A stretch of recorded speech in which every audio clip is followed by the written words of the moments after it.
వెన్నుపోటుదారుడు చంద్రబాబు, వెన్నుపోటుదారుడు చంద్రబాబు, వెన్నుపోటుదారుడు చంద్రబాబు, వెన్నుపోటుదారుడు చంద్రబాబు. నగాకోర్ చంద్రబాబు, నగాకోర్ చంద్రబాబు. ఈ రాష్ట్రంలో జరుగుతున్నటువంటి అరాచక పాలనకి అంబాసిడర్గా నిలబడినటువంటి, ఈ ప్రపంచంలోనే అంబాసిడర్గా ఉన్నటువంటి చంద్రబాబు నాయుడు అంటే వెన్నుపోటుదారుడు అనేటువంటి దానికి కాలేజీలో చదివేటప్పుడు ఎంఫిల్ సీటు కోసం వెన్నుపోటు ఒకతను పొడిచాడు, ఎమ్మెల్యే నుంచి మంత్రి అవ్వటానికి ఇంకొకరిని వెన్నుపోటు పొడిచాడు, ఈ రాష్ట్రాన్ని కబళించేందుకు గాను మావనే వెన్నుపోటు పొడిచాడు. ఇవాళ ఈ చిన్న చిన్నవి మనకి పనికిరావు అని ఏకంగా ప్రజానీకం యావత్తు మీద కూడా వెన్నుపోటు పొడిచినటువంటి మహానుభావుడు చంద్రబాబు నాయుడు. ఈ వెన్నుపోటుకి సంబంధించినంత వరకు కూడా మనందరికీ కూడా చెప్పేటువంటిది ఆడలేక మధ్యలో దెరువట. ఆట ఆడాలి, నీకు 5 సంవత్సరాలు ఇచ్చారు పరిపాలన సాగించమని. పరిపాలన సాగించడానికి వస్తే రైతులు అయ్యో మాకు ఫలానాది కావాలి అంటే చంద్రబాబు నాయుడు ఏమంటాడు తెలుసా? జగన్మోహన్ రెడ్డి గారి హయాంలో మాకు ఏ రకమైనటువంటిది చేయటం వలన ఆర్థికంగా నష్టపోయాం, అమ్మఒడి వేయాలి ఆర్థికంగా నష్టపోయాం, డబ్బులు లేవు, లేదంటే మరొకటి హాస్పిటల్ అన్నీ కూడా అన్నీ అంటే వాటన్నిటినీ కూడా మొత్తం తీసుకొచ్చి చెప్పేది డైరెక్ట్గా జగన్మోహన్ రెడ్డి గారికి ఆపాదించేటువంటి పద్ధతిలో వారు తీసుకుంటున్నారు. కానీ అదే నీ యొక్క పరిపాలనా విధానం 5 సంవత్సరాలు జరిపేటువంటి దానిలో అన్నం పట్టుకోగానే తెలుస్తుంది, 1 ఇయర్లోనే తెలిసింది, మెతుకు పట్టుకోగానే ఇది వైఫల్యానికి సంబంధించినటువంటిది. 6 లేదు, 9 లేదు, సూపర్ లేదు, అట్టర్ ఫ్లాప్ అయినటువంటిది. ఈ తరుణంలో ఇవాళ మేము చెప్పేటువంటి దానిలో కూడా ఆయన వెన్నుపోటు ప్రజానీకానికి ఏ రకంగా పొడుస్తున్నారు అనేటువంటిది మేము అందుకే చెప్తున్నాం. జగన్మోహన్ రెడ్డి గారితో నువ్వు కంపేర్ చేసుకో, గత పాలనలో చేసుకో. నువ్వు చేసినటువంటి అరాచకాలు 14, 19 అయితే సీమ టపాకాయలు మనిషికి చుట్టి అంటించి చంపేశారు. డైరెక్ట్గా నందిగాములో అయితే డైరెక్ట్గా ఎంపీపీ ఇంటికి వెళ్ళి కాళ్ళు చేతులను నరికేశారు. ఇలా వందలాది మందిని నరికేసినటువంటి ఘన చరిత్ర చంద్రబాబు నాయుడు అయితే ఇవాళ 24లో సంవత్సరం కాకముందే 50 మందిని చంపేశారు, వందలాది మంది క్షతగాత్రులను చేసేటువంటి పద్ధతిలో తీసుకున్నారు. ఇదేనా మీ పరిపాలన అన్నాం? మేము చెప్తున్నాం, ధైర్యంగా చెప్తున్నాం, జగన్మోహన్ రెడ్డి గారు వారసులుగా ఆయన యొక్క సైనికులుగా మేము చెప్తున్నాం. ఇవాళ మేము తీసుకున్నటువంటి దానిలో అమ్మఒడి, వసతి దీవెన, విద్యా దీవెన, రైతు భరోసా, 0 వడ్డీ, ఉచిత పంట బీమా, అవుట్పుట్ లేకపోతే భరోసా, అదే మత్స్యకార భరోసా కానీ, పెన్షన్ కానుక కానీ, ఇవన్నీ కూడా కాపు నేస్తాం, నేతన నేస్తాం, చేదోడు, అదే పద్ధతిలో ఆసరా, ఇవన్నిటిని కూడా ఆరోగ్యశ్రీ, వీటన్నిటిని కూడా తీసుకుంటే వీటిల్లో ఇటువంటి కార్యక్రమాలు నువ్వేమైనా తీసుకున్నావా? లక్షల కోట్ల రూపాయలు ప్రజానీకానికి అందించినటువంటి చరిత్ర జగన్మోహన్ రెడ్డి గారిది. నువ్వు నేను పలానా చేశానని చూపించు, పలానా చేస్తాననేటువంటి చెప్పటమే, ప్రజల్ని మోసం చేయటమే నువ్వు తీసుకునేటువంటి ఎజెండా తప్ప మరొకటి కానే కాదు అనేటువంటి చెప్తున్నాం. వాళ్ళు చెప్తున్నాం అభివృద్ధి విషయంలో జగన్మోహన్ రెడ్డి గారితో పోటీ పడుతున్నాను, అభివృద్ధి లేదన్నారు. కళ్ళున్న కబోది చంద్రబాబు నాయుడు, అంతకు మించి ఇంకోటి కానే కాదన్నా. ఇవాళ నేను చెప్తున్నా 2014లో ఆయన అధికారంలోకి వచ్చాడు చంద్రబాబు నాయుడు గారు. ఆయన 42 ఫ్యాక్టరీలు అంటే పెద్ద పెద్ద యూనిట్లు స్థాపించి 9,840 కోట్లు ఖర్చు పెట్టి 42 యూనిట్లు తెచ్చాడు. కానీ జగన్మోహన్ రెడ్డి గారు 19లో ఎక్కాడు, 21వ సంవత్సరానికే 111 యూనిట్లు ప్రారంభించడమే కాకుండా డైరెక్ట్గా 4.5 ఏళ్లలో 47,485 కోట్ల రూపాయలతో 28,343 యూనిట్లు ప్రారంభించాడు. ఇది అభివృద్ధి కాదా? కోస్టల్ ఏరియా పేరు మీద వందలాది యూనిట్లని ఏర్పాటు చేసినటువంటి జగన్మోహన్ రెడ్డి గారు కాదా? ఈ వీటిలో అదేవిధంగా విశాఖపట్నంలో జరిగినటువంటి సమ్మిట్లో 13.11 కోట్ల రూపాయలతో, లక్షల కోట్ల రూపాయలతో ఆయన అగ్రిమెంట్లు 395 అగ్రిమెంట్లు తీసుకున్నారే. ఆ అగ్రిమెంట్లు మీరు ప్రారంభించండి, మీరే చేసామన్నట్టుగా చెప్పండి. కానీ అది చెప్పడానికి ధైర్యం లేదు, అది చేసేటువంటి పద్ధతి లేదు. అదే తరహాలో ఇవాళ తీసుకునేటువంటి నిర్ణయాల్లో చేసినటువంటి పద్ధతిలోకి వచ్చేటువంటి దాంట్లో ఇంకా చెప్తే ఆశ్చర్యం. చంద్రబాబు నాయుడు గారు 3,980 కోట్ల రూపాయలు బకాయి పెట్టి ప్రభుత్వంలోంచి తప్పుకోవడం జరిగింది. జగన్మోహన్ రెడ్డి గారు వచ్చి వాటన్నిటినీ కూడా ఇండస్ట్రియలిస్టులందరికీ కూడా ఇవ్వటం అనేటువంటి జరిగింది. తిట్టను, వాళ్ళ మీద కేసులు పెట్టను, మీరెన్ని పెట్టారు మేమెన్ని పెట్టామని చెప్పి మాట్లాడుకోవడమే. ఈరోజు రాష్ట్రంలో పరిస్థితి చూస్తూ ఉన్నాము. ప్రత్యేకించి ఎవరినన్నా చెప్తారు, రెడ్ బుక్ రాజ్యాంగం అమల్లో ఉంది, no doubt about it. Red book రాజ్యాంగమే అమలు చేస్తున్నారు. ఏ విధంగా చేస్తున్నారంటే దేశ చరిత్రలో ఎప్పుడు ఎక్కడా లేనటువంటి విధంగా ఈ రోజున చూస్తే మాజీ ఎమ్మెల్యేలు అయితేనేముంది, మాజీ మంత్రులు అయితేనేముంది, ఐఏఎస్లు అయితేనేముంది, ఐపీఎస్లు అయితేనేముంది, సామాన్య కార్యకర్తల దగ్గర నుంచి వైఎస్ఆర్ కాంగ్రెస్ పార్టీలో ఉన్నటువంటి యాక్టివిస్టులు, ఫాలోవర్స్, అలాగే సామాన్య జనాన్ని కూడా ఈరోజు వదలకుండా ఇల్లీగల్ కేసులు, వేధింపులు, అరెస్టులు, జైళ్ల పాలు చేస్తూ ఉన్నారు. ఇది ఈరోజు ఈ ఏడాదిగా ఏం ఇంప్లిమెంట్ చేశారు అంటే రెడ్ బుక్ గవర్నెన్స్ని ఇచ్చారు. ఏం చేశారు అంటే ఈ రాష్ట్రంలో ఎంతమందిని ఇబ్బందులు పెట్టారు అనేటువంటి ఒక హిస్టరీయే మనకు లభిస్తూ ఉంది. ఇది చంద్రబాబు నాయుడు గారి నాయకత్వంలోని కూటమి ప్రభుత్వం ఈ ఏడాదిగా చేసినటువంటి అమలు, చేసినటువంటి కార్యక్రమాలు. ఎంతమంది జైళ్ళు, ఎంతమంది ఇల్లీగల్ కేసులు, అరెస్టులు, అన్యాయాలు, అరాచకాలు, ఇంకో రకంగా చెప్పాలంటే ఎక్కడికక్కడ దోపిడీ. ఇది ఈ రాష్ట్రంలో ఉన్నటువంటి ఈ 1 yearగా చంద్రబాబు నాయుడు గారి నాయకత్వంలోని ఈ కూటమి ప్రభుత్వం యొక్క ప్రోగ్రెస్ అని స్పష్టంగా ఎవరిని అడిగినా కూడా చెప్తారు. కానీ మా నాయకుడు జగనన్న మాత్రం ఇలాంటి వాటన్నిటినీ కూడా ఎప్పుడు ఏ రోజు ఎంకరేజ్ చేయలేదు. పద్ధతిగా, చాలా ట్రాన్స్పరెంట్గా వెల్ఫేర్ని రాష్ట్రంలో పెద్ద ఎత్తున అమలు చేశారు. మహిళలకు ప్రాధాన్యత ఇచ్చారు, మహిళలకు భద్రత ఉండేది. ఈరోజు ప్రతి ఒక్కరికి కూడా ఏదో ఒక విధంగా వారి యొక్క అప్లిఫ్ట్మెంట్ కోసము, వారి యొక్క ఎంపవర్మెంట్ కోసము, ఆ యొక్క కుటుంబం యొక్క బాగోగుల కోసము పనిచేశారు. చాలా ఫిలాసఫీలు నమ్మారు జగన్ గారు. ఒక కుటుంబంలో ఆ యొక్క పిల్లలు చదువుకుంటే విద్యతోనే ఆ యొక్క కుటుంబ తలరాతలు మారుతాయని భావించి విద్యారంగంలో అనేక విప్లవాలు తీసుకొచ్చారు, అనేక స్టాండర్డ్స్ని ఇంట్రడ్యూస్ చేశారు. ఈరోజు ఆ స్టాండర్డ్స్ ఏమీ లేవు. కూటమి ప్రభుత్వం వచ్చాక ఎడ్యుకేషన్ రిలేటెడ్ ఏదైతే స్టాండర్డ్స్ మనం మెయింటైన్ చేసామో ఆ స్టాండర్డ్స్ అన్ని కూడా డైల్యూట్ అయిపోయినాయి. ఆ ఊసే లేదు. మంచి చదువుల కోసం ప్రోత్సహించడం కానీ, మనం తీసుకొచ్చినటువంటి రిఫార్మ్స్ని కంటిన్యూటీ కానీ ఏమీ కూడా లేవు. అలాగే ఈరోజు చూద్దాము వైద్య రంగంలో మనం చూసుకుంటే ప్రతిదీ కూడా కంప్లీట్గా నెగ్లెక్ట్ చేస్తూ ఉన్నారు. ఇక ఆరోగ్యశ్రీ ప్రైవేటైజేషన్ చేసి ప్రైవేట్ ఇన్సూరెన్స్ కంపెనీస్కి అప్పజెప్పి ఇక పేదవాడి ఆరోగ్యం పట్ల కంప్లీట్గా కూడా వాళ్ళ ఒక బాధ్యత నుంచి వైదొలుగుతున్నారు. ఇబ్బందులు వస్తే, అనారోగ్య పరిస్థితి వస్తే ఎక్కడికి వెళ్ళాలి, ఎవరు ఆదుకుంటారు అనేటువంటి పరిస్థితులు ఈరోజు క్వశ్చన్ మార్క్. ఏ హోప్ లేదు. పేదవాడికి ఒక ఆశ అనేది చచ్చిపోతూ ఉంది ఈ యొక్క ప్రభుత్వం వెళ్తున్నటువంటి తీరు. అలాగే మనం చూస్తూ ఉన్నాం మెడికల్ కాలేజెస్ విషయంలో దేశంలో ఎక్కడా లేదు, ఎప్పుడూ లేనటువంటి విధంగా ఒక చరిత్ర సృష్టిస్తూ రాష్ట్రంలో 17 కొత్త గవర్నమెంట్ మెడికల్ కాలేజ్ 8,500 కోట్లు ఖర్చు చేస్తూ ఈ రాష్ట్రంలో తీసుకురావాలనేటువంటి తపనకు శ్రీకారం చుట్టినటువంటి నాయకుడు జగన్మోహన్ రెడ్డి గారు. మరి ఈ రోజున ఏమైంది? ఏదైతే ఫస్ట్ ఫేజ్లో 5 మేము ప్రారంభించామో అవి అలా ఉంటే ఇక మిగతావన్నీ కూడా ప్రైవేటైజేషన్ పద్ధతిలో ఇక కొంత రీసెంట్గా కూడా చెప్పాను, ఫిజిబిలిటీ రిపోర్ట్స్ తయారు చేశారు. ఎకరానికి 100 రూపాయల చొప్పున సంవత్సరానికి సుమారు 50 ఎకరాలకు 5,000 పడుతూ ఉంది. 5,000కి ఈరోజు ప్రైవేట్ సంస్థలకు అప్పచేటువంటి ఒక స్కామ్కి తెరదీశారు. నేను ఒకటే చెప్తా ఉన్నాను, ఈ ప్రాంతం సంబంధించినటువంటి వ్యక్తులుగా మా పల్నాడు జిల్లాలో ఉన్నటువంటి పిడుగురాల మెడికల్ కాలేజ్ ఏదైతే ఉందో దాన్ని ఎట్టి పరిస్థితుల్లో కూడా గవర్నమెంట్లోనే మీరు కొనసాగించాలి. గవర్నమెంటే దీనికి బాధ్యత తీసుకొని గవర్నమెంటే దీన్ని ముందుకు ఈ యొక్క మెడికల్ కాలేజ్ని నడిపించే విధంగా ఈ యొక్క హాస్పిటల్ రన్ అవ్వాలని చెప్పి ఈ ప్రాంత ప్రజలుగా ఇక్కడ ఉన్నటువంటి ఉన్నటువంటి మేమందరం కూడా మేము ఈ ప్రభుత్వాన్ని డిమాండ్ చేస్తూ ఉన్నాం. అది గవర్నమెంట్లోనే కంటిన్యూ అవ్వాలి. మీరు ఇచ్చేటువంటి ప్రైవేటైజేషన్లో పిడుగురాల మెడికల్ కాలేజ్ని కన్సిడర్ చేయొద్దు. And at the same time ఉన్నటువంటి అన్ని మెడికల్ కాలేజ్కి ఈ ప్రైవేటైజేషన్కి మేము అగేన్స్ట్గా ఉన్నామని చెప్పి తెలియజేస్తూ ఉన్నాం. కాబట్టి ఏది కూడా అన్నీ ఇగ్నోర్ చేయడమే, ప్రతిదీ ఇగ్నోర్ చేయడమే.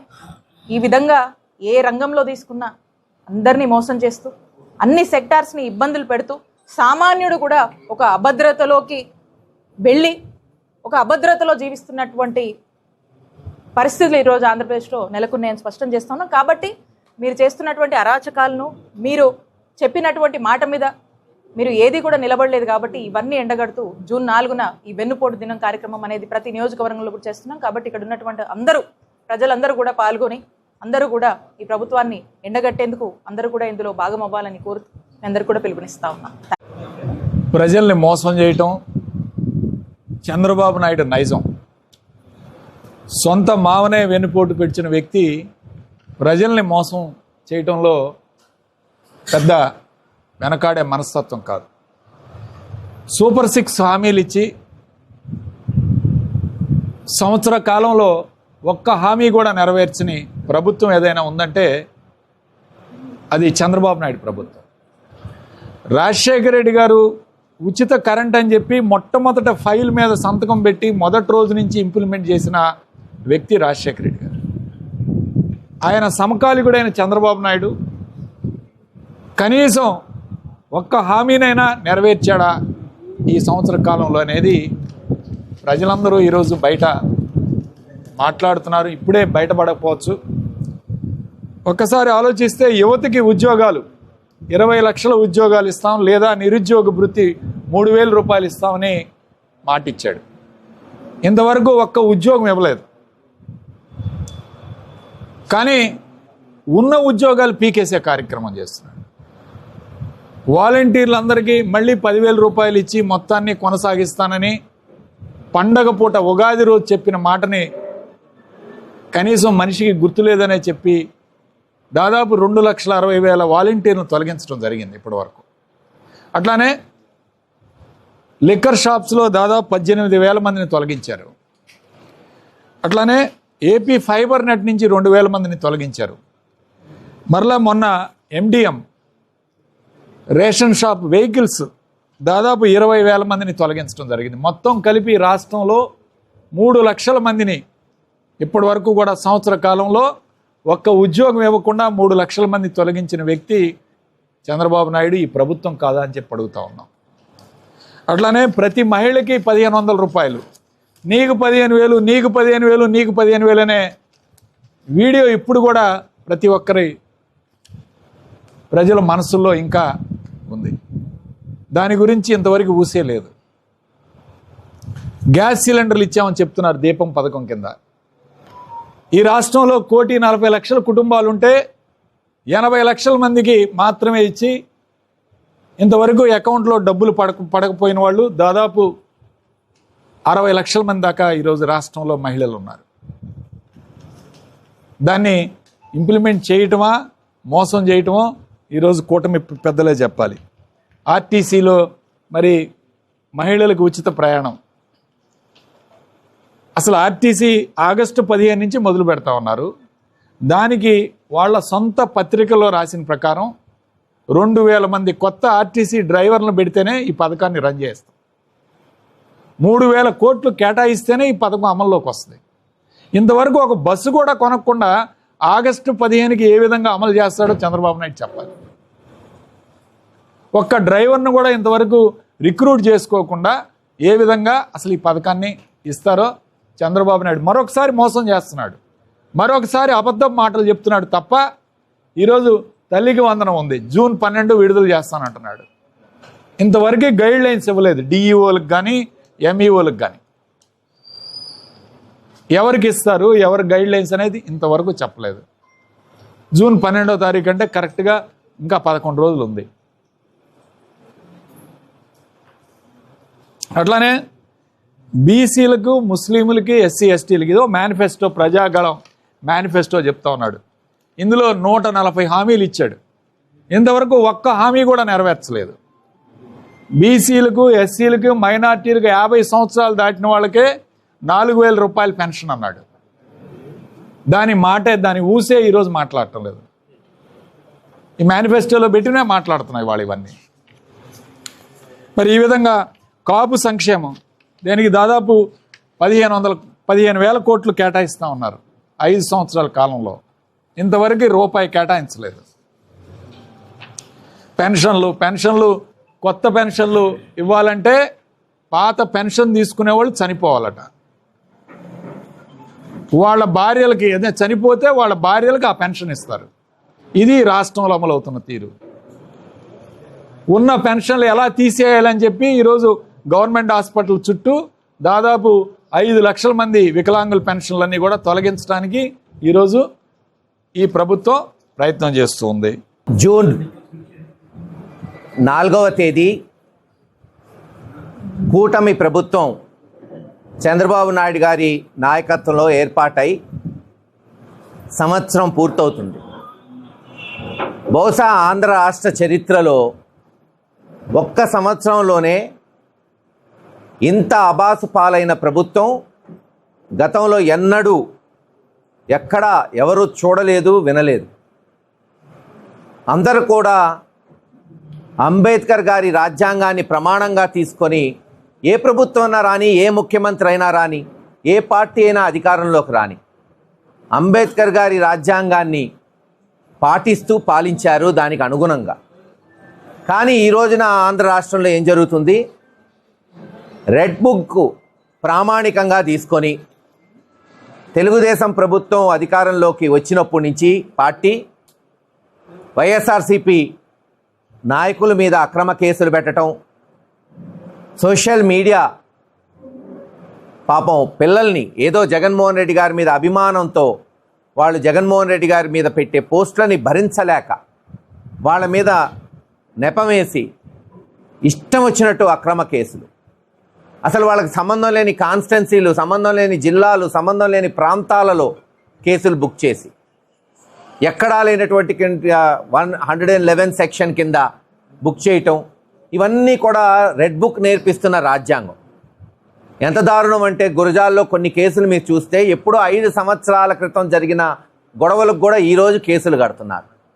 అందుకే మొన్న చెప్పాం వాళ్ళకి, ఇదొక్కటే మీరు చేసిన మంచి, ఎందుకంటే రేపు మాకు కూడా దారి చూపెడుతున్నారు. మీరు ఈ 5 ఏళ్ళు చేసే అక్రమాలకి రేపు జగన్మోహన్ రెడ్డి గారు వచ్చిన తర్వాత వడ్డీతో సహా తీర్చుకుంటారు వైఎస్ఆర్సీపీ నాయకులు, కార్యకర్తలు. మీరు చూపెట్టిందే కదా ఈరోజు అని ఇస్తానన్న మాటలు సూపర్ 6 ఏదైతే చంద్రబాబు నాయుడు గారు ఆ రోజు గల్లీ తిరిగి జగన్మోహన్ రెడ్డి గారి కన్నా మెరుగైన సంక్షేమం ఇస్తాను, 5 రెట్లు ఇస్తాను, 6 రెట్లు ఇస్తాను, సంపద సృష్టించి ఇస్తాను అన్నీ చెప్పి, సంపద సృష్టి ఏమో దేవుడికి తెలియదు, చేసిన అప్పులు ఎటుపోతున్నాయో ఎవరికీ తెలియదు, సంక్షేమం మటుకు ఒక్కటి కూడా లేదు. అమ్మఒడి ₹1 రాలా, కాలేజీల్లో పాపం ఇంజనీరింగ్ పిల్లలు, డాక్టర్ చదివే పిల్లలకు ₹1 ఫీజు రియంబర్స్మెంట్ రాలా. ఇలా అనేక, రైతు భరోసా, మిర్చి అమ్ముకుందామంటే రేట్ లేదు, దేనికి కందిలికి వరికి వానలు పడినాయి, ఎట్టో చంద్రబాబు నాయుడు వచ్చిన కాస్త కోస్త వానలు పడినాయని పోయిన సంవత్సరం సంతోషించారు రైతులు. కానీ గిట్టుబాటు రేటు లేకుండా అప్పులు పాలయ్యారు, పట్టించుకున్న నాదుడే లేడు. మళ్ళీ నిన్న మహానాడు సభలో ఉంటారు, మిర్చికి అంతా ఎక్సెస్ రేట్ ఇచ్చి కొనేశారంట. ఎవరికి కొన్నారో తెలీదు, బహుశా తెలుగుదేశం ఆఫీసులో ఎవరైనా 1-2 రైతులు కొన్నారేమో. కానీ పల్నాడు ప్రాంతంలో దమ్ముంటే వాళ్ళ తెలుగుదేశం రైతుల్ని బిల్స్ అడగమనండి, ఎవరినన్నా కొన్నారా? అందరూ 9,000కు అమ్ముకున్నారు. ఇది పరిస్థితి. చివరికి బ్రహ్మాండమైన మెడికల్ కాలేజ్ జగన్మోహన్ రెడ్డి గారు తీసుకొస్తే రాష్ట్రంలో మన పల్నాడు ప్రాంతాలకి తలమానికైన పిడుగురాళ్లలో ఒక బ్రహ్మాండమైన కాలేజు, దాదాపు కాలేజు 78% పూర్తయింది, హాస్పిటల్ 90% పూర్తయి పరికరాలు పెడితే 100 పడకల హాస్పిటల్ సంవత్సరం క్రితమే అందుబాటులోకి వచ్చేది. ఇప్పటి వరకు అంగుళం కాగల్లా మీరు చేయరు, మళ్ళీ అమ్ముకుంటారంట ప్రైవేట్ వాళ్ళకి. మొన్నే మాజీ మంత్రి గారు చెప్తున్నారు, ఎకరం ₹100కి, ₹200కి, లేదు అక్కడ వైజాగ్లో రూపాయికి టీ కూడా రాదే, బిర్యానీ కూడా రాదే, ₹1కి ₹100కి ఎకరం పొలాలు దారాదత్తం చేయడానికి. ఖచ్చితంగా రేపు ఇవన్నీ ఎంక్వైరీలు ఉంటాయి, సిబిఐ ఎంక్వైరీలు ఉండొచ్చు, ఈడీ ఎంక్వైరీలు ఉండొచ్చు రేపు వీళ్ళు తీసుకునే ఈ యొక్క అన్ని కార్యకలాపాల మీద. అందుకే రేపు జూన్ 4వ తేదీ జగన్మోహన్ రెడ్డి గారి నాయకత్వంలో పల్నాడు జిల్లాలో ప్రతి నియోజకవర్గంలో వెన్నుపోటు దినోత్సవం, ప్రజలకి ఇచ్చిన సూపర్ 6 హామీలు తొంగలో తొక్కి రెడ్ బుక్ రాజ్యాంగాన్ని పాటిస్తున్నందుకు ఏదైతే వెన్నుపోటుకి చంద్రబాబు నాయుడు గారు బ్రాండ్ అంబాసిడర్, అందరికీ తెలిసిందే. మనం గూగుల్లో వెన్నుపోటు కొట్టినా ఎవరైనా వెన్నుపోటు అంటే చంద్రబాబు నాయుడు గారు అని వచ్చేసింది. విషయం అందరికీ తెలిసిందే. ఇది మనం చూస్తుంటే మన టీడీపీకి అందరూ తెలుసు, టీడీపీ గురించి అప్పట్లో రామారావు గారిని వెన్నుపోటు పొడిచారు. ఆ తర్వాత మోదీతో కలిసి తర్వాత మోదీ గారిని వెన్నుపోటు పొడిచారు. తర్వాత మళ్ళీ కాంగ్రెస్తో కలిశారు. దానికి అంతే.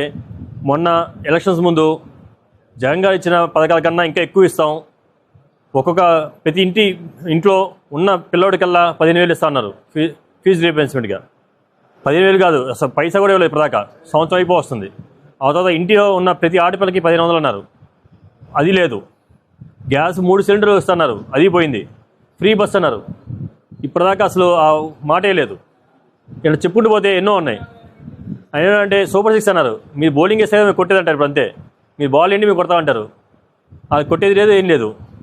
నెక్స్ట్ వాళ్ళు చెప్పే పథకాలు ఎట్లా ఉన్నాయంటే ఆయన అన్నీ చేస్తా అన్నాడు కానీ సంపద సృష్టించబడ్డాడు. ఎట్లా ఉందంటే కొండని ఎత్తుకుంటారు, మీరు తెచ్చి నా పైన పెట్టండి అన్నట్టుంది. ఏ సినిమాలో ఉంది, మీరు తెచ్చి నా పైన పెట్టండి నేను మోస్తానని.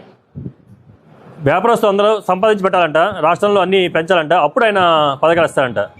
ఇవన్నీ జరిగాయని అసలు ఖచ్చితంగా ఇవన్నీ ప్రజలంతా గమనిస్తున్నారు. ఇప్పుడు జరిగేదంతా ఓన్లీ రెడ్ బుక్ పాలన. మనకి అంబేద్కర్ రాసిన రాజ్యాంగ పుస్తకం వదిలేసి కేవలం వాళ్ళు రాసుకున్న రెడ్ బుక్ పాలన నడుస్తుంది. చిన్న చిన్న కార్యకర్తల నుంచి చివరికి నాయకులు అందరి మీద కేసులే. వాళ్ళ మీద ఒక పాయింట్ ఎత్తినా దాని మీద ఒక కేసు పెడుతున్నారు. మీరు జరగలేదని చెప్పి నోరు తిరిగితే వాళ్ళ మీద కేసు, ఊళ్ళో మాట్లాడుకుంటూ తిరిగే వాళ్ళ మీద కేసులు, వాళ్ళు మాట్లాడుకున్నా అసలు ఏం చేయట్లేదు, మనం అన్నీ నష్టపోతామని వాళ్ళు మాట్లాడుకున్నా దాన్ని రికార్డ్ చేసి వీడియో పెడితే వాళ్ళ మీద కేసులు. ఇంక ఇదే కేసు పరంగా పోతున్నది. స్టేషన్లు చుట్టూ తిరగడం సరిపోతుంది. ఎవరన్నా ఒక బెయిల్ మీద బయటకు వస్తారంటే ఇంకో నాయకులు అవ్వడానికి రెడీ చేసుకుంటున్నారు వాళ్ళు. ఈ జైలు చుట్టూ తిప్పడమే వాళ్ళ పని అయిపోతుంది. ఈ సంవత్సరంలో వాళ్ళు చేసింది ఏమన్నా ఉందంటే కేవలం డిపార్ట్మెంట్ యూజ్ చేసుకొని కేసులు పెట్టడం తప్పితే ఇంకేమీ లేదు. ఇంతవరకు వాళ్ళు చేసిన దాంట్లో ఒక పథకం కూడా పెట్టలేదు. మనం చూస్తుంటే ఇప్పటిదాకా అంటే ఏ గవర్నమెంట్ అయినా ఒక సంవత్సరంలో 1,00,000 కోట్లు దాటి అప్పు చేయలేదు. ఇప్పుడు జరిగింది అది వాళ్ళ రికార్డు. మళ్ళీ ఇప్పటిదాకా అసలు ₹1 కూడా సంపద సృష్టించింది. ఇంక ఈ 4 సంవత్సరాలు ఏం సృష్టిస్తారు, ఏమి ఇస్తారు అసలు అందరూ తెలుస్తూనే ఉంటుంది. అది ఇంకా ముందుకెళ్తే ఇంకెన్ని గొడవలు చూడాల్సి వస్తాం మనం. ఖచ్చితంగా ఇవన్నీ మళ్ళీ మన ప్రజలందరూ తీసుకెళ్ళడానికి మేము ఈ వచ్చే 4వ తారీఖు అనుకున్నాం. ఆయన చేసిన వాళ్ళు ప్రభుత్వంలోకి వచ్చి కరెక్ట్గా 4వ తారీఖు సంవత్సరం అవుతుంది. కాబట్టి ఒక సంవత్సరంలో వాళ్ళు ఏం చేయలేకపోయింది. మనం మన గవర్నమెంట్లో సంవత్సరంలో 90% నిర్మించాం. మనం ఇచ్చిన వాగ్దానాలని 90కి పైగా అన్నీ చేసాం మొదటి సంవత్సరంలోనే. ఆ డిఫరెన్స్ అందరికి చెప్పి ప్రజల్లోకి మళ్ళీ ఒక చైతన్యం తీసుకెళ్దామని మేము ఆలోచిస్తున్నాం. మీ అందరి సహకారం మాకు కావాలని ఆశిస్తూ థ్యాంక్ యూ.